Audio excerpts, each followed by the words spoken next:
Hello all.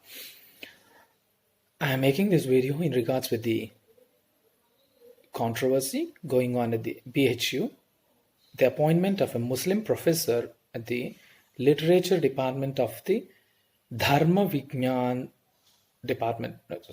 So, Mr. Khan has a view that Raghuvamsham and Uttara Ramacharitam, which he has been appointed to teach to the students of Dharma Vignan department, has nothing to do with the religion. First of all, the department has only to do with the religion of Sanatana Dharma. It has nothing to do with secularism. First and foremost point. The department itself is a theological department. It has been established to promote Sanatana Dharma and also to teach the Panditain, the Pandits who want to pursue Purohitya as their career. So, the first point itself proves that the department is not a secular department. So, you cannot apply your secular ideals and values to this particular department. Why?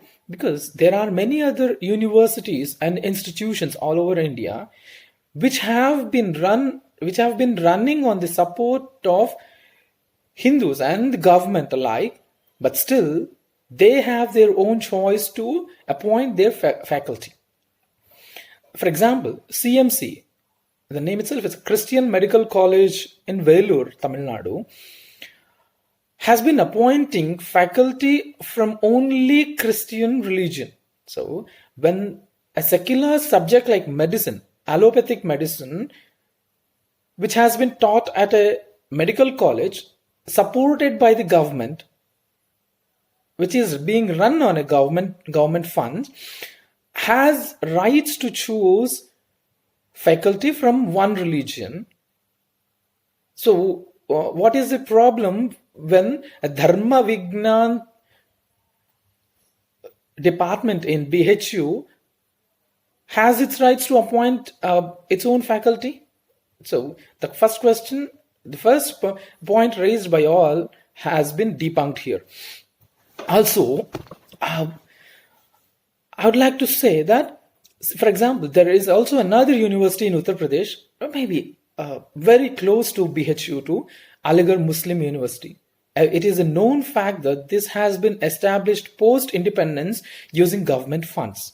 So when Aligarh Muslim University can intake students only from Muslim community, when it is a university which has to abide by the norms of UGC, when students are taken into the university based on a religious basis, so how is this wrong? All right. Another third point. I have spoken about the faculty. I have spoken about the students intake in two different institutions. Now coming to the JNU, our very much adorned JNU, it's a Jawaharlal Nehru University, right in the heart of our national capital. There has been hue and cry over the years for appointing a person from another university who does not comply with communist ideology. That university has not been established to promote communist ideology. There is no written constitution of the university that this university is only for communist ideology. Also, JNU students came onto the road when there was a proposal by the government to start science departments, various science departments in university, to increase the number of students who want to study science at the JNU. But the students in JNU made a point that there cannot be a situation where number of science students and mathematics students exceed the humanities students and sociology students from the sociology and humanities department students. And also, they have strongly opposed any professor who has not supported communist ideology as their faculty. So, the media making a hue and cry about one department So we are not asking the entire BHU should not have Muslim professors. No, it's only one department, which is a theology department, and a department which has been established to promote Sanatana Dharma, Dharmic scriptures, and the syllabus itself is Vedic Sahitya. This is not nothing to do with normal Sahitya.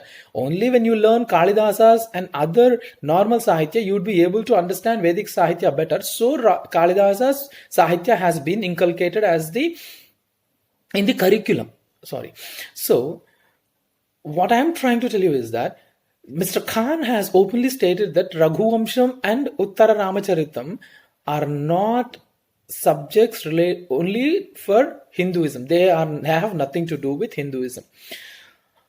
I would only take first Sarga in Raghuvamsham, and you can imply this to the rest of all the Sargas of Raghuvamsham. Raghuvamsham is the story written by Kalidasa to tell about the dynasty of King Raghu, who is the predecessor of Lord Rama. So it starts with Dilipa Maharaja, father of Raghu. The story starts from Dilipa's rule and his qualities, and then it goes on to explain the Raghu Maharaja's rule, his qualities, and then all the other rulers in that dynasty. Kalidasa starts this his work with shloka Vagartha viva samprukto Vagartha pratipattaye Jagatah pitarau vande Parvati Parameshwarau. He salutes to Parvati and Parameshwara, who are entwined like word and its meaning, for the knowledge of word and its meaning. So the first shloka itself is a namaskara, a bow to Parvati and Parameshwara. It starts with the Sanatanic procedure, Sanatanic Dharma procedure of saluting to the Ishvara. Does Mr. Khan, who has been appointed to teach Raghuvamsha and other literatures in this department, abide by the principle of saluting to Parvati and Parameshwara every day? See, we have a tradition while teaching Raghuvamsha that every day while teaching we start with this shloka. This is called as Mangala Shloka. So Mangala Shloka is a shloka which will be said in the beginning as a prayer at the start of the class. Does Mr. Khan will be able to abide by this rule, that's making a salute to Parvati and Parameshwara every day before the start of the class? Would that not contradict with his Islamic ideals? I mean, if we are opposing his appointment in this particular department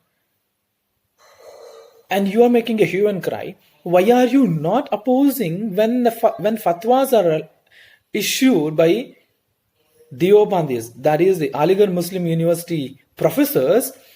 When someone in a Muslim community starts reading Ramayana, you have accepted the fact that Islam opposes any Hindu idols or ideals or gods. So there is no point Mr. Khan would do this every day. Also, another question is that the next point is that then in the next shloka itself, the first two shlokas, I mean, I'm not going into any deeper sections of Raghuvamsha to make my point here. For everyone's use and for everyone's comfort, I'm taking only the first few shlokas in first sarga of Raghuvamsha here. Here, Kalidasa states very clearly, Mandah kavyashaf prarthi gamishyam upahasyatam pramshilabhye phale lobhadudbarivumamanah अथवा कृतवाग्द्वारे वंशे अस्मिन् पूर्वसूरिभिः मणौ वज्रसमुत्कीर्णे सूत्रस्येवा अस्ति मे गतिः. Kalidasa says that the story of Raghu Maharaja's dynasty, the Vamsha, has been told by Purvasuribhi, that is, past poets like Valmiki and Maharshi Vyasa. Valmiki and Maharshi Vyasa. So he is saying that my effort will be my effort to tell the story of Raghu Maharaja in different words would be futile, because they have already made quite efforts to in explaining this dynasty. So I salute to them. And then, though my efforts are futile here, but I am unable to suppress my intention, suppress my desire to tell about Raghu Maharaja's dynasty. So, Maharshi, it is a known fact that Maharshi Valmiki is the author of Ramayana, and Maharshi Vedavyasa has written many Puranas where there is a mention of all the kings of Sri Rama's predecessors and his successors too. So, how is this grantha, Raghuvamsham, differ from Ramayana and other literary works and Sanatanic, dharmic literary works of Maharshi Vyasa and Maharshi Valmiki? Absolutely not. Kalidasa himself has told that I am writing this work on the basis of their guidelines. So obviously this would be an extension of their work. This is an extension of Ramayana. You could say that very easily. Even Uttara Ramacharitam also would have same arguments here. I mean, I could put same arguments in support of Uttara Ramacharitam too, but I'm not getting deeper into that. And another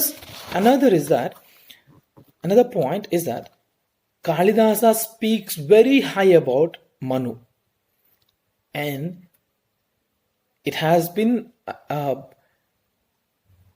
procedure for to be named as the liberal or progressive.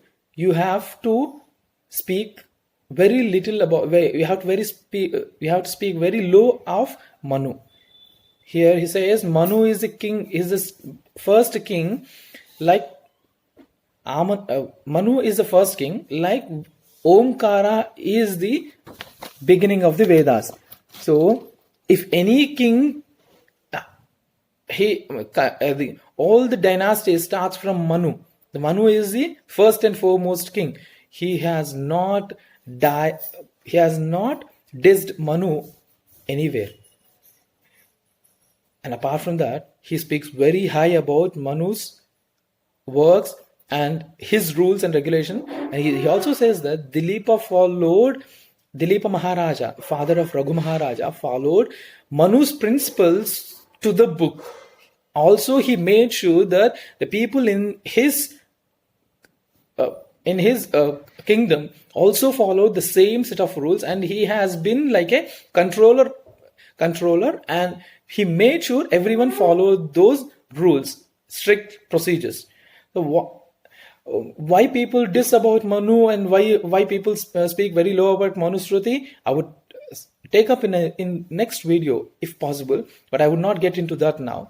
But what my point here is that a person from Muslim family and a liberal who disses Manu on every occasion at the roll of a dice or a flip of a coin can speak high about Manu while teaching Raghuvamsham? Absolutely not.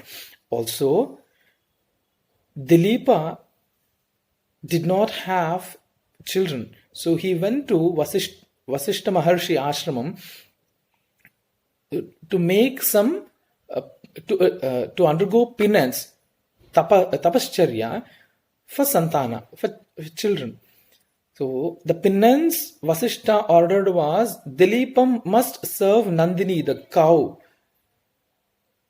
and its daughter Surabhi. So when the beef eater Mr. Khan and the supporters of Mr. Khan, who are also beef eaters, would allow him to speak high about cow worship. So if you insist Mr. Khan be allowed to teach at this particular department, you must also think twice, because that goes against your values too. You diss Manu, you diss cow worship, and these are the primary things in Raghuvamsha. Raghu Maharaja has never killed a cow. Also, it goes on saying that Raghu Maharaja used to punish people who killed cows.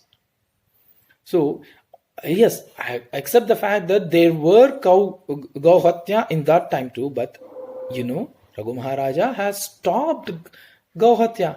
He made all efforts that no one kills cows because he understood the fact that cows are like our second mothers, and they are to be worshipped, not to be killed. They have to be protected at any cost. And also, Dilipa was a great fan of Brahmanas. So, would Mr. Khan, who is about to teach Raghuvamsha, would say the same things? Would he say that Dilipa Maharaja and Raghu Maharaja and all the other successors of Raghu Maharaja worshipped cows, Brahmins, and Vedas? Would he say that? Would these not go against his religion? I mean, why are you media people provoking this man to go against his religion? You have provoked many Hindus to go against their religion. Fine. But no organization in India or anywhere orders to kill that person who goes against Hinduism. If that's the case, India wouldn't be so populous as today it is. So, also, there is a practice in Islam that if anyone goes against the values of Islam, any Muslim who goes against the values of Islam and practices of Islam must be killed according to the Sharia law. So why are you putting this man's life in danger by making this a big